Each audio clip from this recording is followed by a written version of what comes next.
As conexões desse Conexão 21 são muito especiais e o papo vai ser muito sobre recursos humanos, prática de mercado, vale muito a pena acompanhar.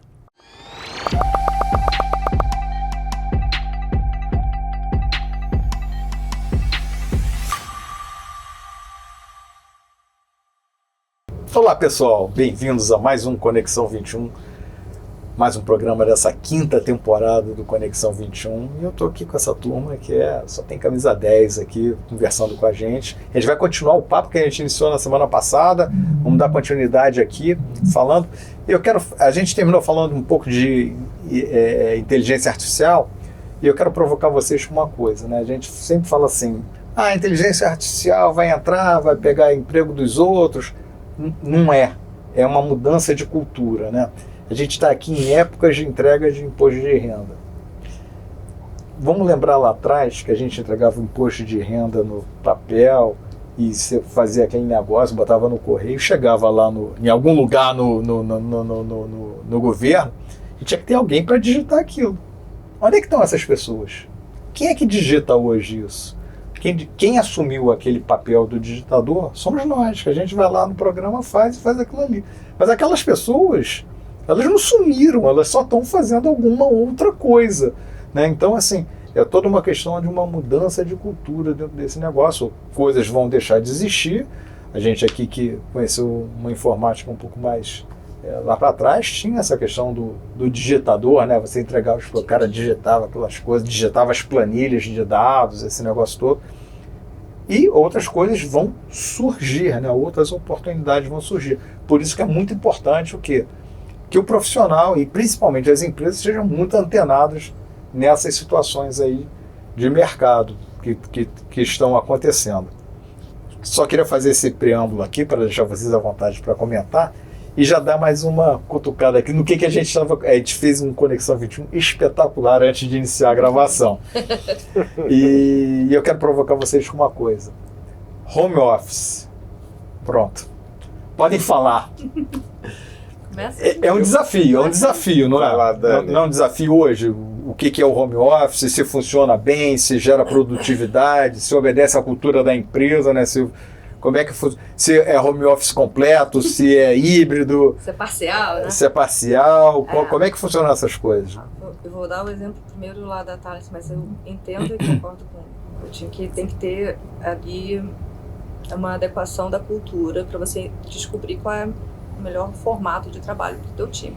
Mas lá na Talents é 100% home office para todo mundo e não é só para a área de tecnologia, né? Tem desafios nesse tipo de modelo na parte da gestão e tem desafios na parte da contratação de pessoas que vão trabalhar nesse modelo, que a gente estava até comentando isso também.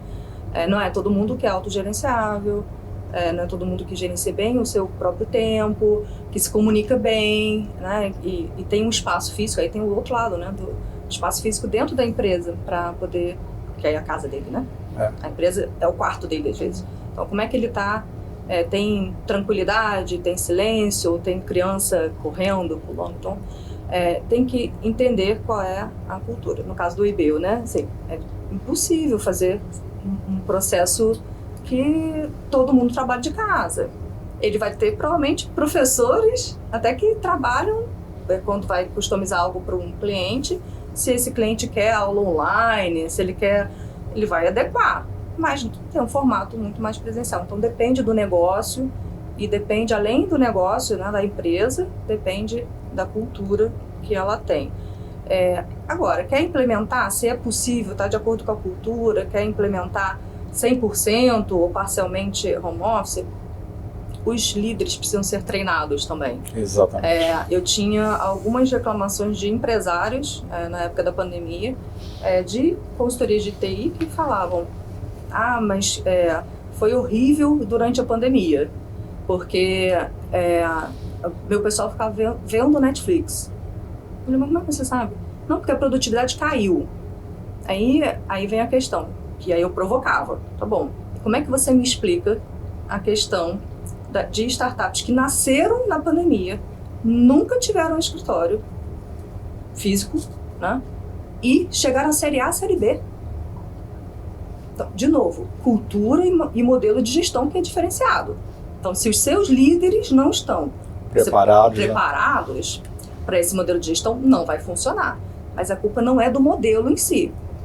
Mas, de fato... É da característica da empresa. Tem empresa que vai encaixar bem, tem empresa que não vai encaixar tão bem. Isso aí. E do próprio gestor, desse tipo de coisa. Mas né? o líder também, para trabalhar nesse modelo, ele tem que ter algumas características diferenciadas. Mas eu acho que tem também algumas atividades. Eu acho que, por exemplo, as atividades relacionadas à TI, elas se adequaram muito bem à questão do home office. Você tem algumas empresas que se adequam muito bem. O que eu acho que isso tem muito a ver, a gente falou aqui na pré-conexão 21, né? Aqui, que a Dani colocou, eu acho que tem tudo a ver com a parte da cultura organizacional. E você mudar uma cultura organizacional, ela dá trabalho, né? Eu estava falando como é que a gente trabalha. Geralmente você faz um diagnóstico, você vê se a cultura ela é adequada a atingir os objetivos que você quer atingir. Se não for, tem que montar uma meta de cultura e fazer todo esse fitting que vai até o recrutamento e seleção. Né, como pega bem, e muitas vezes as pessoas ficam assim, mas a cultura é tal, a meta é aquela, mas se eu contratar e ainda está assim hoje em dia, eu falei, não, mas contrata já com a meta de cultura. Ligado aos valores, conectado aos valores. Conectado aos valores, né, que a gente quer, conectado às competências. Né? Às vezes, valores e competências do que você precisa para alcançar esses objetivos. Agora, por exemplo, eu acho que tem momentos especiais da empresa que a gente tem que tomar cuidado com a questão do home office. Por exemplo, no momento de um turnaround pesado, às vezes o home office eu acho que não dá conta, dependendo da cultura. Contexto. Aliás, se a cultura não for favorável, você vai ter isso. Agora, a gente tem que avaliar sempre. Você vê até Big Techs, né, que voltaram muito forte para a questão do presencial. Né? E eu acho que isso, nós fomos jogados durante a pandemia, todo mundo teve que ir preparado ou não preparado. Né? E você teve exemplos, às vezes, muito complexos em relação a isso. Mas eu acho que a tendência, com o tempo, é se partir para um híbrido. O híbrido. Eu acho que essa é uma tendência. Um híbrido gerenciado, né? Um híbrido equilibrado. Mas o contato humano é importante. A Dani estava falando. O que eu estava falando. O contato humano é o conflito dentro da empresa, departamento com um determinado objetivo, com outro departamento. Então, assim... para crescer, né? Se numa empresa, né? Você tem o departamento de TI. O departamento de TI, eu costumo brincar o seguinte: a turma de TI é escolada para falar não. Qualquer coisa que é não dá, não tem tempo, não dá. Ou entra na fila daqui. Ou entra na fila, entra na fila do sim e aguarde sua senha ser chamada. Então, assim, brincadeira isso, né, gente? Mas o que acontece é o seguinte: mas esse conflito do tipo assim, não, cara, mas eu preciso disso para agora. É uma coisa que você precisa ter dentro da empresa. E às vezes essas pessoas estão distantes, não tem essa, Deixa eu falar essa um coisa. Como é que é, da nossa relação de, primeiro, tecnologia e de certa forma, atração e retenção de talentos, que é uma dificuldade para a gente no mundo de TI. Primeiro, criar a cultura correta para atrair os talentos e que eles venham e fiquem, né? Não saiam no mês seguinte. Então, assim, primeira coisa, é difícil fazer isso, mas a gente começou há 8 anos, a gente, aliás, vai fazer 8 anos agora, dia 23 de maio, vamos celebrar 8 anos de vida, e a gente começou já no modelo 100% home office. Então a gente teve que dar muita responsabilidade e cobrar também essa responsabilidade, de forma que todo mundo que entra já sabe que ele entra como um mini empresário, né? Embora ele seja CLT, ganha todos os benefícios, ele tem que se comportar na lojinha dele, ele tem que entregar os resultados, e a gente vai cobrar resultado. Se a gente partir para um microgerenciamento, não funciona. Essa pessoa vai embora. E a gente tem que tomar cuidado. A gente tem 1000 controles, poderia ter 1000 controles de tecnologia, até para ver quantos cliques o cara está dando no mouse, se ele está olhando para a tela ou não está olhando para a tela. Não é esse a nossa pegada. A nossa pegada é confiar e cobrar os resultados. Né? Então, é mais barato, inclusive, né? Se a gente tentar controlar o que o cara está fazendo, se está vendo série, se está olhando para... se está apertando 1000 vezes ou teclando 1000 vezes, não é a nossa pegada. Então, disseminar essa cultura faz parte de um trabalho de todos. Né? Então, a empresa foi crescendo. Hoje, a empresa, graças a Deus, no ano passado foi reconhecida como a melhor empresa para se trabalhar no Rio de Janeiro. Então, estamos falando de Conexão 21. Parabéns. A gente ganhou o prêmio do Great Place to Work. Ficamos em segundo no Brasil em tecnologia, quando o segmento é tecnologia, entre as pequenas e médias empresas até 99 funcionários. Mas isso vem de uma cultura que vem se desenvolvendo desde o primeiro dia, de dar confiança e cobrar resultado. Então, assim, a nossa fórmula simples, né, mais direta para os nossos funcionários. Eu gostei muito do que você falou de cada um é um microempresário ali dentro. Tem que cuidar do seu negócio. Mesmo sendo CLT. Exato. E eu acho que é isso, né? É gerar pertencimento. Se você não gera pertencimento, mesmo no 100% é uma atitude de dono, que a gente cobra na nossa missão, na nossa visão. Sim. Que todo mundo tem que ter atitude de dono, né? Dentro dos valores da empresa. Mas tem que ser recíproco, transparência, né? Respeito, tudo mais, né? Tem uma série de itens. E a gente colocou o time junto um pouquinho logo no pós-pandemia para rever a nossa visão, porque ela precisa ser revista de tempos em tempos. Já tínhamos ali 5 anos de vida, falou, por 5 anos é um marco importante. Vamos rever a nossa visão? Botamos todo mundo numa sala, alugamos um hotel e, aliás, fizemos o nosso 6º ano aqui no mesmo local, celebramos aqui o nosso 6º ano e a gente comemorou ali e revisou a nossa visão para dizer, gente, o que falta? Para onde a gente vai nos próximos 5 anos?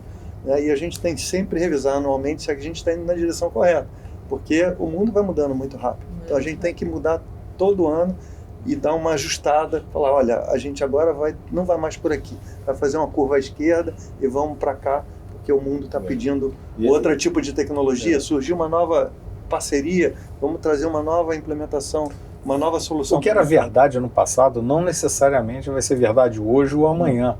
Só serve como uma experiência para você poder se embasar melhor nas suas decisões. E a visão é um guia. Estamos indo por aqui, mas de repente a gente vai fazer a curva direita ou esquerda lá na frente. É legal, Silvio, quando você fala da questão de cada um como se fosse um micro. Quer dizer, é uma questão também do intraempreendedorismo, né? Que tem tudo a ver com a questão da cultura organizacional.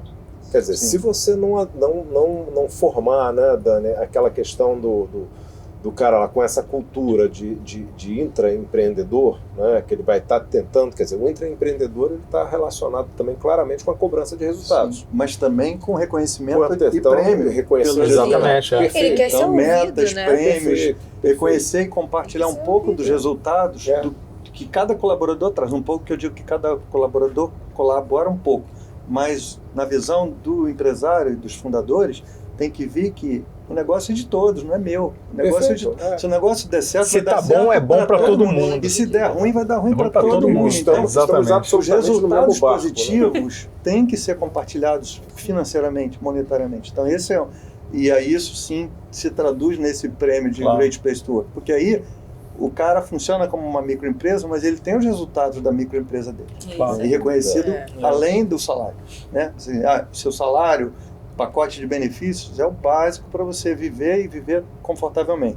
Mas ele quer algo mais, ele quer viajar, poder fazer umas férias internacionais com a família e tal, e ele precisa do algo mais. Quer levar os filhos para Disney. Exato, levar o tio. Então isso a gente precisa entender e compartilhar também, porque senão a gente vai perder esse funcionário. Né? Ele vai entrar aqui e falar, pô, o dinheiro veio, ficou tudo com sócio, né? E eu não ganhei nada do que eu trouxe. Então, aí ele vai embora. Né? E eu acho que até indo além da questão financeira, quando você dá o poder de escuta do outro, cara, isso é muito bom. A gente gosta de ser reconhecido, todo mundo está lisonjeado de ser convidado para o programa e você poder trocar ideias. Então, se a pessoa está ali, ela está vivenciando, muitas vezes ela está na ponta. A gente não está na ponta, né? Você não sabe o que cada aluno está passando. Você tem uma pessoa na ponta que pode te dizer muita coisa. E aí, às vezes, a gente escuta o cliente, não escuta a pessoa que está ali na ponta, que às vezes identificou uma dor do seu cliente que você ainda não sabe, que vai customizar, vai trazer uma solução para dentro dessa casa, igual a gente falou no programa anterior. Então, assim, você tem que ouvir. Eu acho que é isso. Se você está no presencial ou no home office, você tem que ouvir quem está tocando a empresa por você, porque a gente não faria nada sozinho. E isso que você falou, Silvio, quer dizer, vocês passaram pelo processo do GPTW, né? Sim, é uma auditoria, né? Eu acho muito bacana, porque você tem, né, o GPTW, ele te dá a oportunidade de você tirar lições muito valiosas em relação às, digamos assim, às pesquisas de satisfação que você tem dentro da empresa. Fundamental. Que é a questão do ouvir, né? Como você falou, Dani, quer dizer, você ouvindo isso, você vai construindo um caminho. né? É muito comum que a pessoa entre no GPTW, consiga chegar até um determinado lugar num ano, né? Uma qualificação, e você vai subindo um caminho bacana ali. Né? Ô Anderson, como é que vocês estão vendo isso lá na Igloo? Como é que vocês estão lidando com todo esse cenário? A gente começou a companhia faz 3 anos e era, acho que final da segunda onda, tiveram as ondas, né? A gente fez 2 meses remoto no início. E aí logo em seguida percebemos que um dos benefícios da pandemia nesse sentido de modelo de trabalho foi a flexibilidade, né? Porque acho que é muito difícil a gente voltar para o modelo exatamente como era. Tem pessoas que têm filho, médico normalmente está aberto das 8 às 5, que é o horário que as pessoas estão trabalhando. Então uma flexibilidade mínima sempre vai precisar, e acho que isso fica como aprendizado da pandemia para as empresas todas, né? Se tinha um modelo extremamente rígido, pode voltar ao presencial, pode voltar no híbrido, mas vai haver uma flexibilidade mínima que foi um legado da pandemia. Mas a gente, como uma empresa, uma startup, né? Em estágio inicial, que você não tem produto, você não tem cultura sólida, não tem cliente, né? Não tem cliente, não tem faturamento. Aí a gente achou que seria melhor fazer o presencial, sempre com essa atenção da flexibilidade, porque cada um tem um contexto de vida, e a pandemia nos ensinou que precisamos nos adaptar a esse contexto de vida de cada um. Então, inclusive o nosso produto, né? Hoje em dia, nosso produto opera lojas físicas, então é uma ferramenta na mão do vendedor, na mão do gerente. Então nós mesmos estamos frequentemente indo dentro de loja para ouvir o gerente, para ouvir o vendedor, porque é um produto usado no mundo físico. A Dani falou um pouco sobre o varejo, né? Não caiu, né?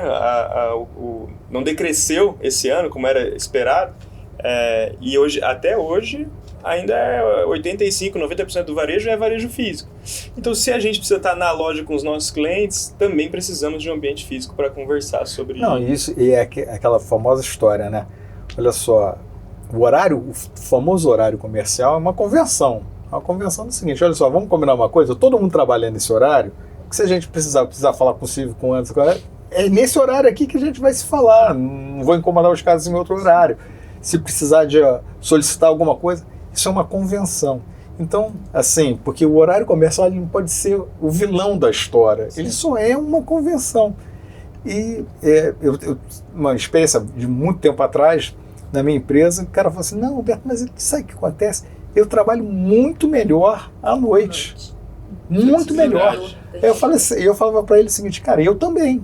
Vou ser sincero com você, que as rotinas que eu tenho que escrever, eu gosto de fazer à noite. Só tem um único detalhe. Os nossos clientes, à noite, estão dormindo. Não dá para interagir. Não dá para interagir. Eles ligam pedindo, fazendo solicitação, no famoso horário comercial. Adivinha só, no horário comercial. Então, assim, não dá para sumir no horário comercial e trabalhar na madruga. A turma de informática adora isso, mas você tem determinadas situações. Dependendo da função dele, exatamente. Ele só vai ficar ali programando e tem as demandas como... Né, você tem determinadas situações aí que são complexas. E conciliar também um pouco de lazer, um pouco de tempo livre. Exatamente. Senão você ocupa teu tempo livre trabalhando. Exatamente. E aí vira jornada dupla, que é o risco do home office, né? Exatamente. A tentação de, eu dou conta aqui de 8 horas ou 6 horas, mais 6 aqui, mais 6 ali, daqui a pouco eu vou dormir quando? Não dorme, né? E a família? Como que eu vou ver meus filhos crescendo? Sim, como é que eu vou exatamente, cuidar um pouco da minha saúde, de fazer exercício? Então tem que ter Você tem que ter um equilíbrio nesse negócio que é fundamental. E uma das coisas que a Dani falou, o Anderson também, que eu acho que é muito importante, muitas vezes o seu colaborador, a pessoa que trabalha para você, ela está ali na ponta e ela está enxergando a dor daquele teu cliente ali. Às vezes antes e até com mais clareza do que o próprio cliente. Às vezes ela sabe o que o cara precisa sem ele saber, né? De repente mudar um negocinho aqui, cara, isso aqui vai ser um passe de mágica. Complementando o que o Anderson falou, realmente, cara, quando você está desenvolvendo o produto, aí eu vou pegar a fala do Silvio, tem momentos que você precisa do presencial, porque é a troca. Então, o seu funcionário que foi numa loja para saber como que está funcionando e tal, ele pode chegar e falar assim: e hoje lá, naquele almoço, né, bate-papo informal, pô, o cliente reclamou disso. E o cara do TI vai falar, é mesmo, e resolve. Isso já aconteceu lá da Simples, diversas vezes. Então, assim, a gente está trocando. Por que tem reunião? Por que o web designer precisa conversar com o TI? Cara, porque às vezes vai ser um negócio assim, ele vai falar, igual quem conta que comeu uma rapadura gostosa, e o outro vai pescar e vai falar assim, não, isso aí tem solução. Então a troca ela é muito importante, principalmente nesse momento. A hora do cafezinho é fundamental, né? É, muito bom. Gente, a Copa, de vez em quando, é bom, de Copa, café. Sim. Vamos entrar, hoje a gente está no modelo 100% home office, pós-pandemia, e aí a gente entra e conversa. E fala ali, exatamente. E sai muita coisa. Sai muita coisa. Mas dentro dessa visão da provocação do home office, né, eu acho interessante o que o Silvio falou, né, a questão dos cuidados que a gente tem que ter com a famosa você falou que jornada, né? Jornada dupla né? É o equilíbrio, né? É o equilíbrio. E também uma coisa que eu acho que a gente tem que tomar cuidado, né? É na hora que você oferece o home office como um benefício. Sim. Né? Eu não sei se eu sou muito de acordo de fazer uma roupagem de benefício como o home office, né? É muito mais... Você fica engessado depois disso, esse você é o perigo, fica engessado. Você precisa pedir para que ele vá uma vez presencial, se ele acordou que aquilo ali era como benefício, você já está correndo o risco de perder o... Fim de papo, né? Exatamente. E aí não tem problema. E você pode passar por fases do momento da empresa que você precisa reunir todo de mundo, operar isso aí, claro. precisa reunir, etc. E a gente está promovendo essa também, forçando um pouco, né? Que cada departamento se reúna uma vez por semana fisicamente e troque, né? E com outro departamento no outro dia. Então tem pelo menos 2 dias da semana a gente possa internamente dentro do departamento se reunir, externamente com outros, que às vezes um departamento depende do outro. E também promover festas, encontros, confraternizações. A gente chama de aniversariante do mês. Mas, na verdade, é um jeito da gente se reunir. Juntar uma vez por mês, todo mundo. Entendeu? Aí sim, a gente vai, vamos todo mundo fisicamente uma vez por mês, pelo menos. Né? Se encontrar, se ver. E o momento Copa acontece, além da Copa virtual, na Copa de verdade, na Copa real. São quantos colaboradores lá? Hoje são 41, no Rio de Janeiro tem 20, então metade está no Rio de Janeiro, e a gente procura fazer o mesmo remotamente, né, que eles participem também ou se reúnem nas outras cidades. Perfeito. Bom, pessoal, aqui no Conexão 21 é assim, quando o papo é bom, ele passa muito rápido. Espero que vocês tenham curtido aqui a nossa conversa, foi realmente assim uma honra receber essa turma aqui nessa edição do Conexão 21. Quero aproveitar para agradecer muito aqui o Fermon, que nos acolhe, que nos recebe desde lá do início das edições do Conexão 21, proporcionando esse ambiente tão agradável aqui para os nossos convidados. E também, principalmente, para a Simples Inovação, que está aqui com a gente desde o programa 0, desde o piloto, né, Dani, você viu o dilúvio, né? E acreditando no projeto, ajudando o projeto, apoiando o projeto. E o projeto é isso, é trazer sempre aqui conexões muito especiais para você que nos assiste. Não posso deixar de agradecer também aqui o Sesc e o Senac, que tornam aqui o Conexão 21, viabilizam aqui o Conexão 21. E eu espero que vocês tenham curtido mais esse papo. Até a próxima.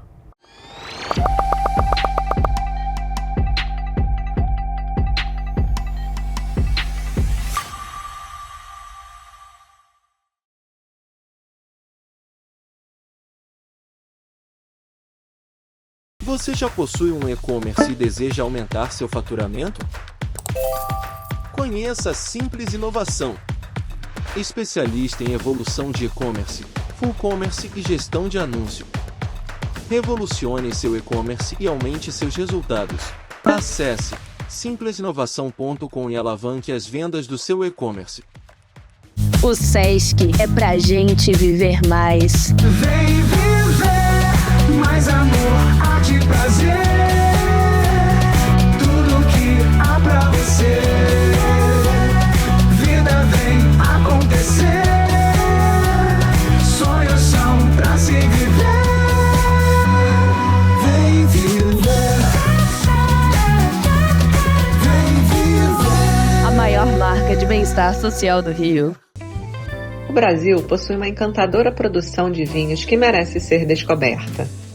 Pensando nisso, fomos até a Serra Gaúcha com o propósito de explorar novas vinícolas e criar rótulos próprios em edições limitadas, sempre pensando na importante relação preço-qualidade. Convidamos você a se juntar a nós nesta jornada e desfrutar do melhor dos vinhos nacionais. Entregamos em todo o Brasil. Confira nosso site. Dê flores a quem você ama e ninguém entende mais de flores que o Álvaro e o Alvinho da Camélia. Ligue ou peça pelo zap 999011110. Alvinho da Camélia, dando continuidade ao trabalho do pai, o grande Álvaro da Camélia, Florindo, Rio de Janeiro. Flores, presente que agrada sempre. Ligue ou chame pelo zap 999011110. Visite o nosso site alvinhodacamelia.com.br. Entregamos no Brasil e no exterior. Quem dá flores, colhe sorrisos.